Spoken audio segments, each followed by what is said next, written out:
ကျွန်တော်တို့အလုပ်ကဘာအလုပ်လဲဆိုတော့ဖုန်းနဲ့ဝင်ငွေရှာတဲ့လုပ်ဖုန်းနဲ့ဝင်ငွေရှာတဲ့လုပ်ဖြစ်တဲ့အတွက်အိမ်မှာနေလုပ်လို့ရတယ်ခီးသွားနေလုပ်လို့ရတယ်ဘယ်နေရာမှာဖြစ်လုပ်လို့ရတယ်လို့เนาะဖုန်းကနေဝင်ငွေရှာတယ်ဆိုတော့ကျွန်တော်တို့ကဖုန်းနဲ့ online ကနေဈေးတွေရောင်းနေရလားဆိုမဟုတ်ဘူးเนาะကျွန်တော်တို့လုပ်ရမှာကဒီ application လေးကိုကြော်ညာမျှဝေပေးတယ်လို့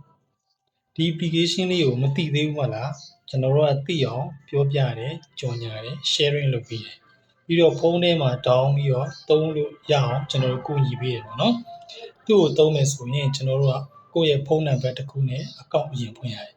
ထိုင်းဖုန်းနံပါတ်ပဲရတယ်เนาะကျန်တာမရဘူးဒါကြတော့ထိုင်းဖုန်းနံပါတ်မသုံးရင်လည်း email နဲ့သုံးလို့ရတယ်เนาะ email နဲ့ account တစ်ခုဖွင့်ပြီးတော့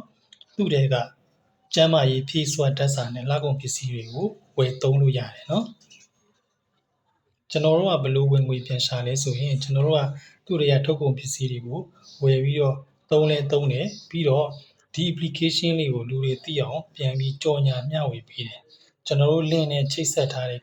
customer တွေကဒီ application လေးကို down သွားပြီးသူတို့ဘာသူဖုန်းတွေက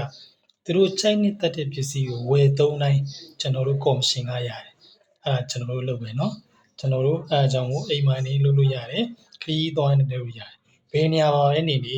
ဖုန်းအင်တာနက်ရှိတာနဲ့လုပ်လို့ရတယ်လို့เนาะဒီအလုပ်ကဒီ application user တွေကိုဝင်ငွေပြန်ရှာလို့ရအောင်ဖန်တီးပေးထားတဲ့လုပ်တစ်ခုเนาะသူ့ထဲမှာ affiliate marketing စနစ်ထည့်ထားတယ်เนาะအဲ့စနစ်ထဲမှာကျွန်တော်တို့ကဝင်ပြီးတော့လုပ်တာဒါကိုဘယ်သူမဆိုလေ့လာလို့ရတယ်ပြီးတော့ဘယ်သူမဆိုဝင်ငွေလိုက်ရှာလို့ရတယ်เนาะထိုင်းကိုရောက်လာတဲ့ညီကိုမောင်တို့ကတခုဝင်ငွေရတဲ့လမ်းကြောင်းတစ်ခုเนาะဒါကိုကျွန်တော်လာပြီးမျှဝေပေးတာပါစိတ်ဝင်စားရင်ဟိုက်ခင်တော့ကျွန်တော်လမ်းညွှန်ပေးမယ်ပြီးတော့အခမဲ့သင်ပေးတဲ့အဖွဲ့တွေရှိတယ်เนาะအားလုံးပဲဆင်ပေးကြပါစေ